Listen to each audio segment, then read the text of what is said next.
In this series, lowimpact.org talks with people working to build a mutually owned, democratic, decentralised economy that builds community and doesn't destroy nature. We want to increase collaboration to bring about system change. Find links to the sites mentioned in the videos in the description below. Join the conversation by liking, commenting and subscribing to our channel. I'm interviewing Dill Green about the fundamentals of commoning. Dill is part of Mutual Credit Services, and they design models for the commons economy that groups in Stroud and Liverpool in the UK are using in several sectors of the economy, including housing and finance. Hello, Dill. Hi, Dave. So this will be the first in a series of interviews, about half an hour each.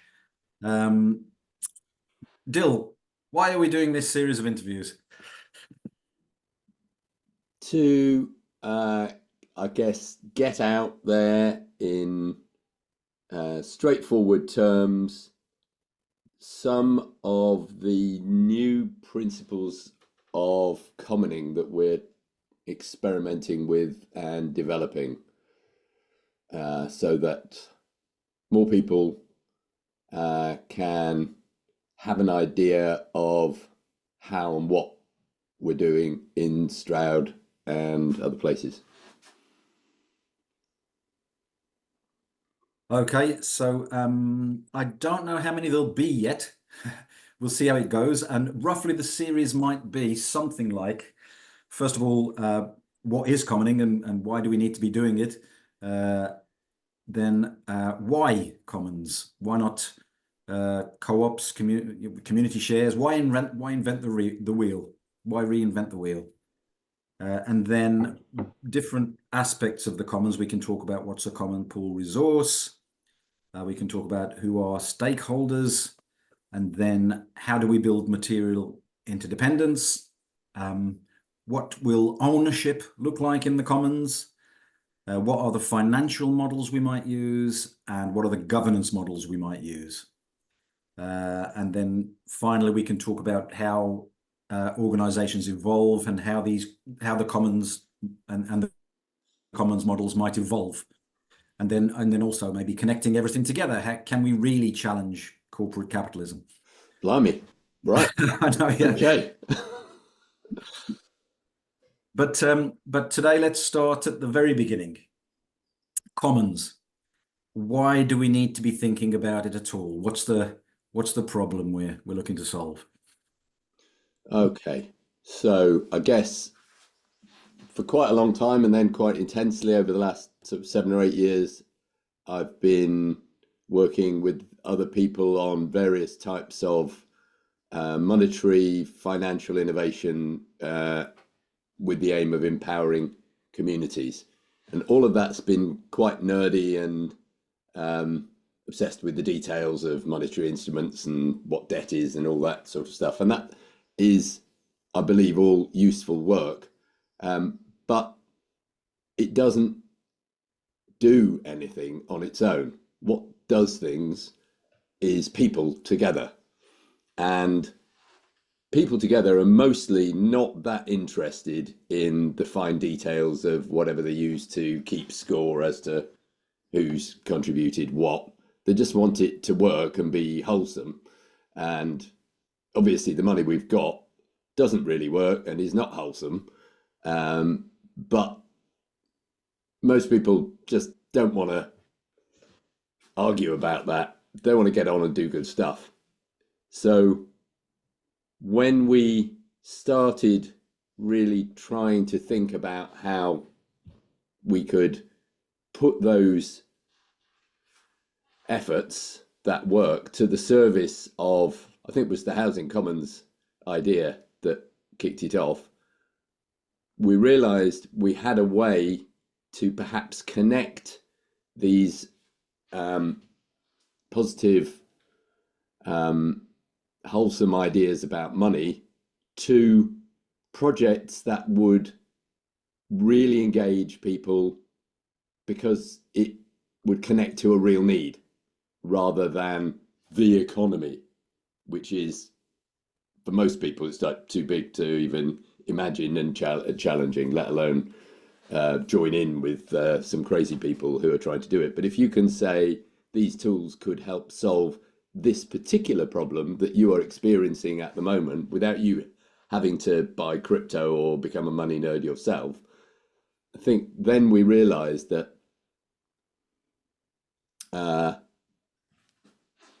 that could energize social momentum. And then as soon as we started thinking about commons, we realized that that was really the thing which all humanity needs one way or another, not necessarily branded or run in any particular way, to build resilience in the face of the omnicrisis that's coming down on all our heads.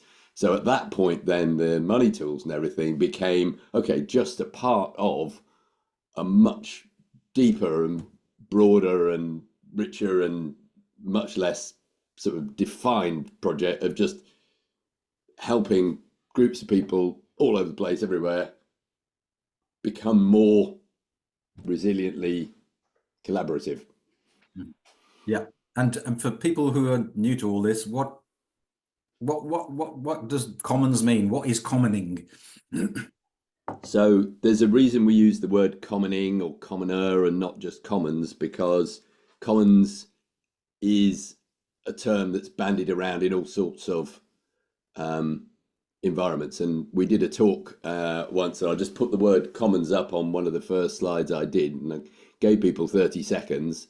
There was nothing else on the slide, just the word commons. And I said, what first came into your head?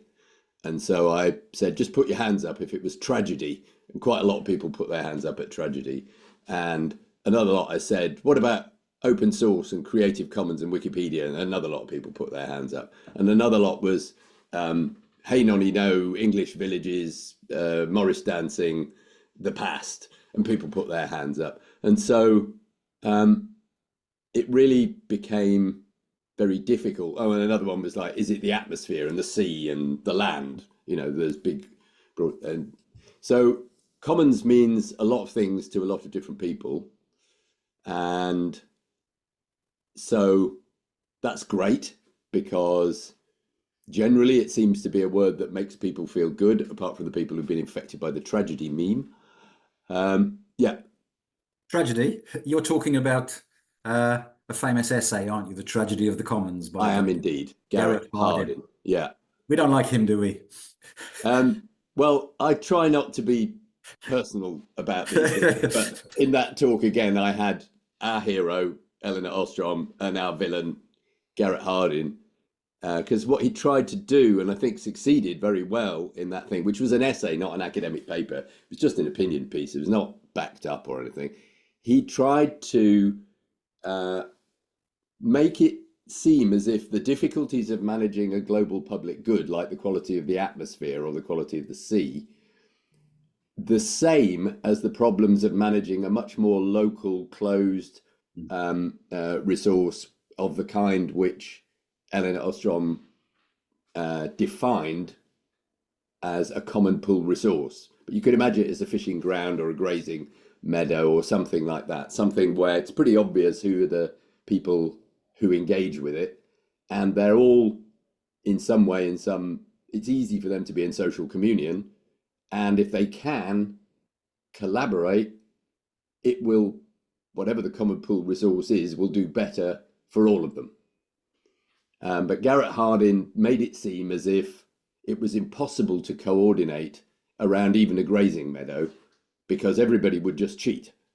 And Eleanor Ostrom made it pretty much her life's work.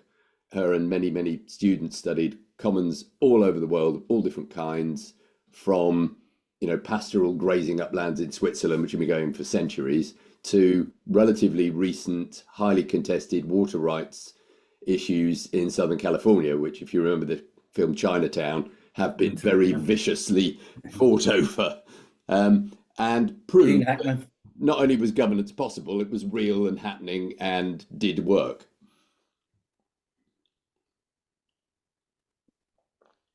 So that's Garrett Hardin. We don't like him. And if you go and look him up, you can discover he was a scumbag on various other fronts as well. So yeah, he was a bit racist, wasn't he? I think so, and a bit of a eugenicist, and you know, and I think I think that article was deliberately written in bad faith. He wasn't stupid enough to think that a local place where people could speak to each other had the same conditions as the atmosphere. Yes, Made it seem as if it was both. Yeah. And okay, technically, what he and people who followed on did was use an approach called game theory to, quote, prove that the tragedy of the commons was inevitable. And Eleanor Ostrom, in her book, rather wonderfully, on about chapter 2, says, okay, game theory.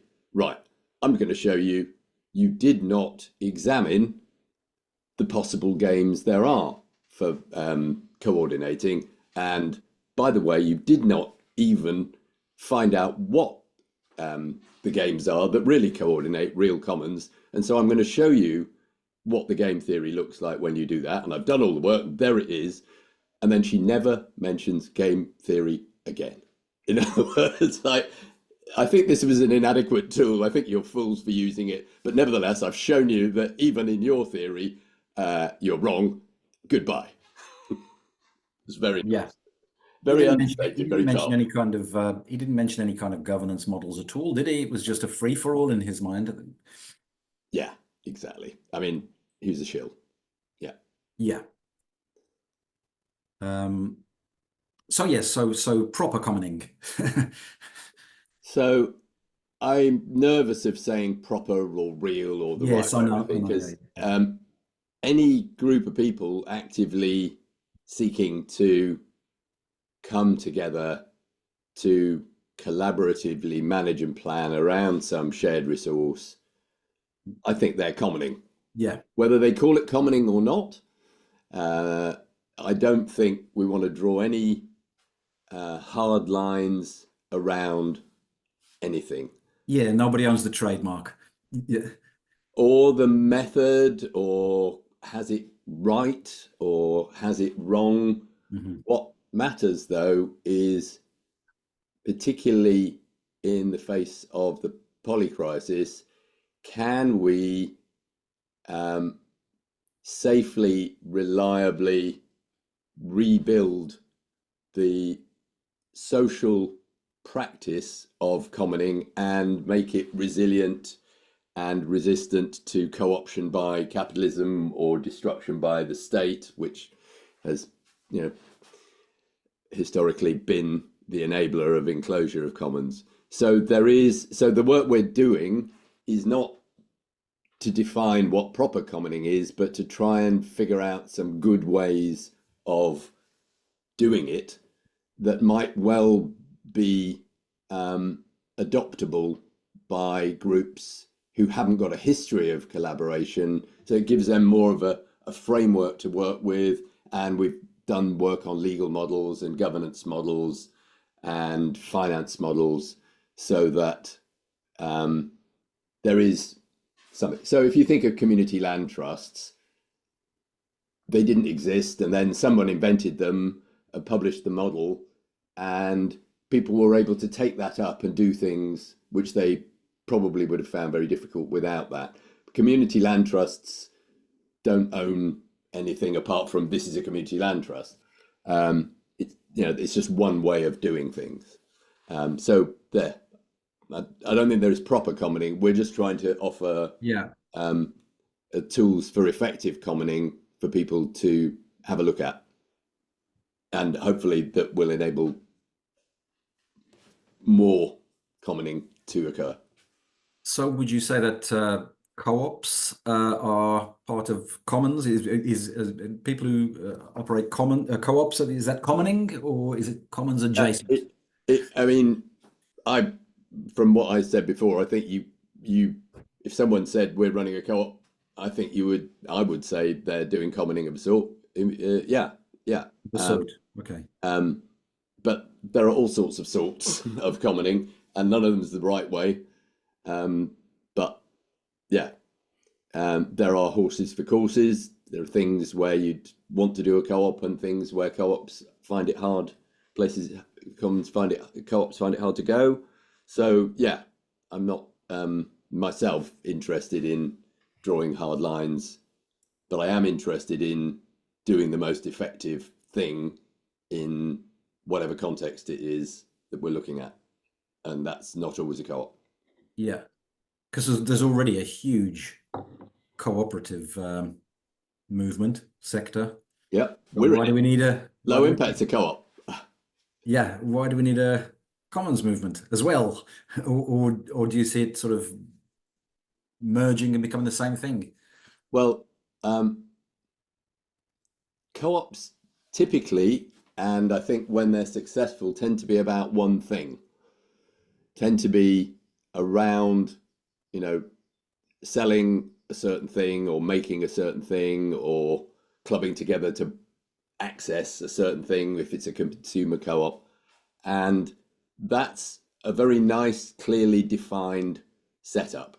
Here we are, we're the cooperators, we want access to cheap electricity. Right, let's set up an electricity co-op. And those can be quite effective and have, a lot of history. What co-ops don't seem to be very good at is dealing with more complex contexts.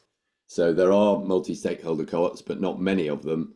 And so there's a famous case of a co-op in the UK called Sumo, which is a Whole Foods wholesaling co-op. So it supplies health food shops and community groups who can afford a big order at one time. And they was founded, I think, in the late 70s, maybe in the early 70s, and they grew quite rapidly. And at a certain point, I think in the 80s, they began to have a lot of trouble. And if you think about a wholesaler, what you've got is at least three different kinds of labor. You've got the people who understand the market and are buying things in bulk, so they're making high risk decisions. Are we going to buy Argentinian tinned plum tomatoes, 1,000 tins of them? Are we going to sell those? If we don't, we've spent a lot of money. Are we going to take on a new line of, whatever it is, tofu? That needs chilling, blah, blah, blah. What if nobody buys any tofu? Then you've got people who are driving trucks.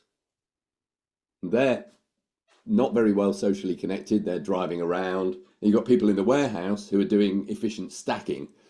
And those three jobs are quite different. And they're all about the same one thing. Let's buy Whole Foods in bulk and sell them in slightly less bulk as a business. So it's quite a simple business, you would think, but it began to fall apart. And famously in the VSM cybernetic management community, a viable system model consultant went in there and helped them rearrange their governance so that this different sets of people could coordinate well. But if you think about something like a woodland or anything more complex, there's a lot of different people. If you want to bring investors in, number one, that's illegal in co-ops in the UK. We're not allowed to have investors who are cooperators. They're at arm's length. They're not co-op members. So if you want to have a co-op that's both a workers co-op and a consumer co-op, so you bring the workers and the consumers into the same thing, that's difficult to set up. So Commons is a more flexible model that is more easily able to cope with complexity. And that allows for richer ambitions. Yeah. There's also community supported agriculture schemes. That looks very commons to me. Absolutely, yeah. Very similar to at least one of the tools that you're developing.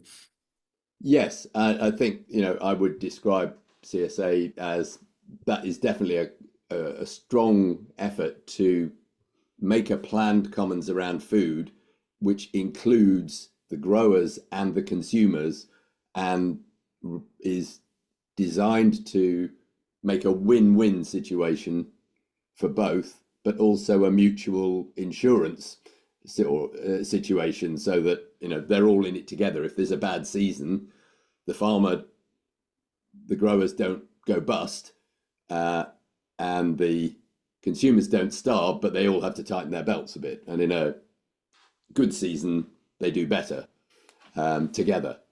So, and if they know that the weather's changing, they can maybe come together to plan for different crop patterns or something like that.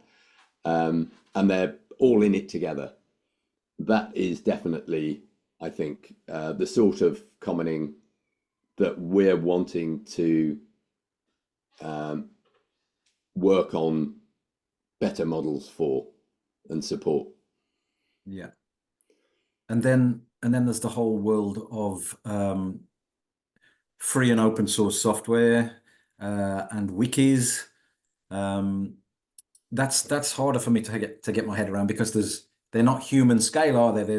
They're sort of huge and very difficult to see where the boundaries around a resource are.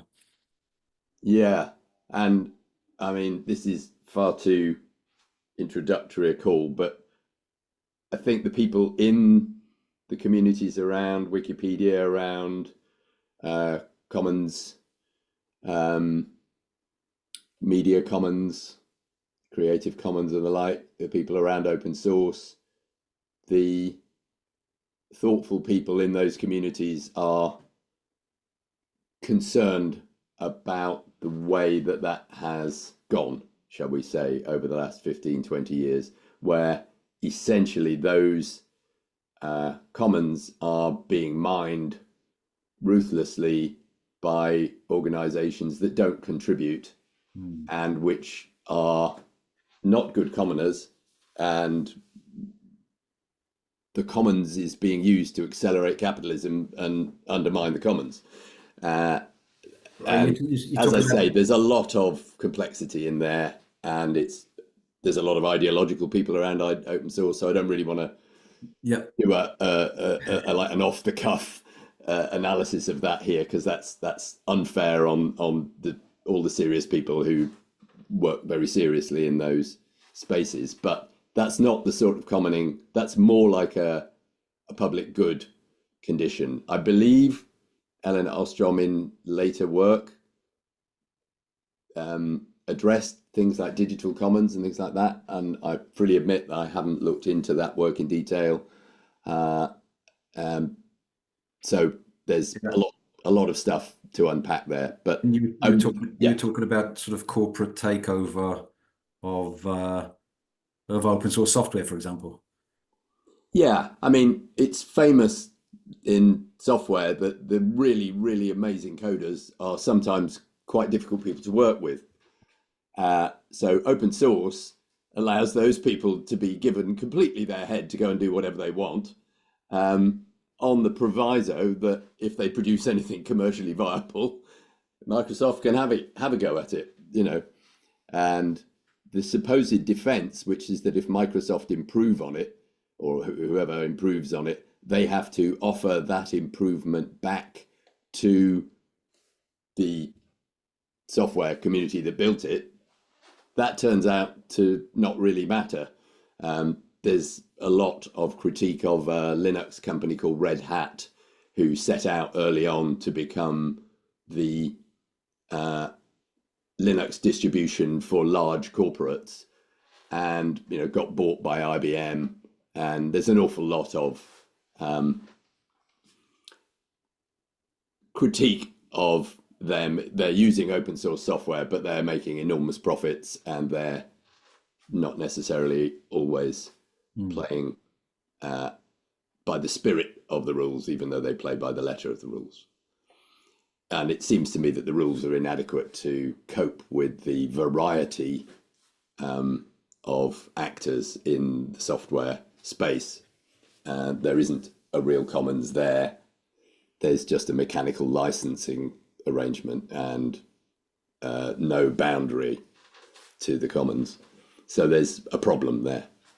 Yeah, but it's not an unsolvable problem, surely. I mean, there's, as you said, there's lots of different aspects to the commons, and also lots of commons adjacent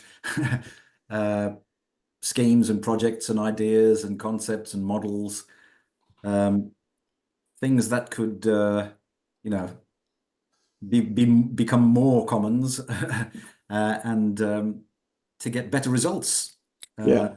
And also by using the tools that are being developed, the new tools that are being developed, we could help them, yeah, to keep them safe from predatory corporations, for a start. We are at MCS, where we are developing software. We are thinking quite hard about how to operate software as a commons. And actually, I don't think it'll be very hard, because our approach is typically to use the most vanilla legal instruments possible and arrange the structure so that agreements between commoners on top of those base vanilla legal structures are what governs what can happen. And the reasoning for that is, if you use the base vanilla legal structures like straightforward ownership, straightforward commercial licensing, straightforward company forms, then you can't be deleted very easily, because they'd have to delete everything else.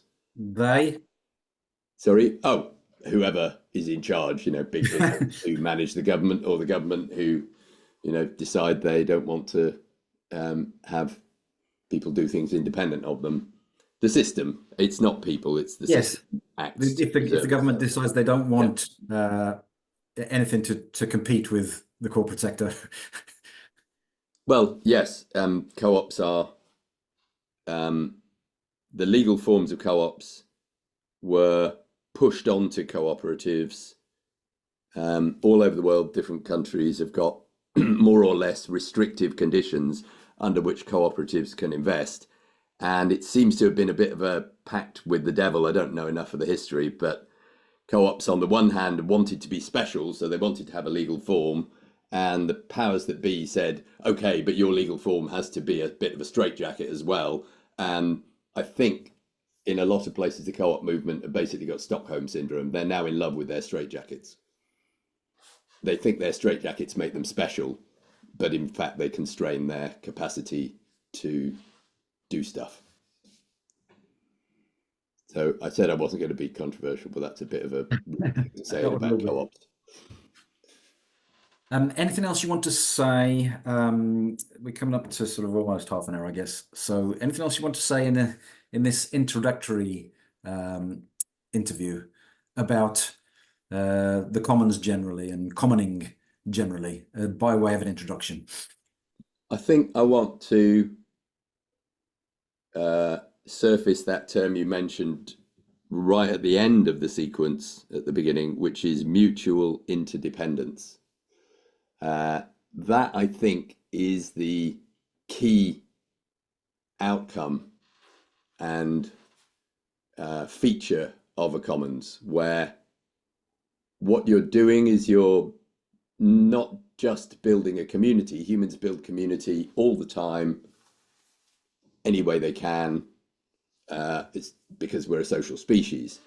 But community is basically something which introduces friction into the economy. People don't do things because their friends and colleagues would be disadvantaged or don't like it, even if the money would flow better. And the system has, in the UK, most of all, we've been capitalists pretty much longer than anyone else, persistently undermined all forms of community that are not totally voluntary and totally non-financial and totally powerless. Mm-hmm. And what that means is that community is everywhere very fragile, in the West particularly, but increasingly everywhere community is being undermined, not by mean people so much, although mean people are involved, but because communities undermine the free flow of capital. And especially communities that try to keep wealth within them rather than allow it to be extracted. Yeah. Well, that's definitely trouble. So what this idea of mutual interdependence is that commons, and David Bollier is very good on this, sort of says, look, you can have all the Ostrom principles you like, but if you haven't got a strong social engagement and agreement, you haven't got a commons. You could have strong social engagement and agreement without all of Ostrom's principles, and you might well have a viable commons if they've figured out a way to do it. So it's bringing people together is the heart of commons around a resource. But if that commons does not provide this mutual interdependence, in other words, a situation where if I want to gain, other people have to gain from management of whatever this shared context is, so that if I'm going to disrupt this, it's going to stop working for me as well. Mm-hmm. That needs to be, and on that basis, the hope is, and I think it's sort of reasonably well grounded in what what we know about how humans operate and society operates. You get stronger social bonds if those social bonds are mixed up with material well-being at some level. So material interdependence is something that in the West, in the UK, there is no material independence. Everybody is atomized. Outside a family, people just are economic units, and even within inside families, people are increasingly economic units. Which is what the discipline of economics said we are. But we never were. But they're pushing us that way. Exactly. Yes. The counterbalance to mutual interdependence is, and why it's needed, is the political, small p political cost of managing a commons. Like, if you are an atomized economic individual, you don't have to manage anything. You just earn money and spend money, earn money, spend money, earn money, spend money, earn money, spend money. And management is done theoretically by the free hand of the market, but in fact by the dead hand of the system and the bureaucracies. If you're going to achieve this mutual interdependence, you're going to have to talk to each other. So the win from the mutual interdependence has to make it worth the extra effort talking to each other. Now, in the West, that's learning to talk to each other about serious things again. So I think commoning will be very different in different contexts. In many places in the global South, people are already commoning all the time and not calling it commoning. It's just they got no option. And to some extent, hopefully, they've still got their cultural traditions that work, even though everywhere those are under attack by money. So again, commoning will not be the same everywhere. It will absolutely be effective if it pays strong attention to context. Yeah, Dill, I think that's a great introduction. It'll have to be, because we've run out of time. Yes, so I'm going to put the list of potential topics that we're going to talk about in this series in the description, and that might change. We'll see. And we'll just have a maybe, I don't know, maybe 10 half-hour interviews to build a sort of series of articles about the fundamentals of commoning. Yeah, or maybe if you're publishing it anywhere, see if anyone's keen to hear about anything first or add anything to the list. Yes. Okay, I'll do that. Lovely. Great. Thank you, Dill. And we'll speak again for the second interview very soon. Right. Well, we've done the first one, so it's all downhill from here. Yeah. Cheers, Dill. Cheers. If you like our channel, please consider liking this video and subscribing. The more people like our videos and subscribe to our channel, the more the YouTube algorithm will share them. It doesn't cost anything, so please press the like and subscribe buttons. And if you click the bell icon just underneath as well, you'll get a notification when we upload a new video. Thank you.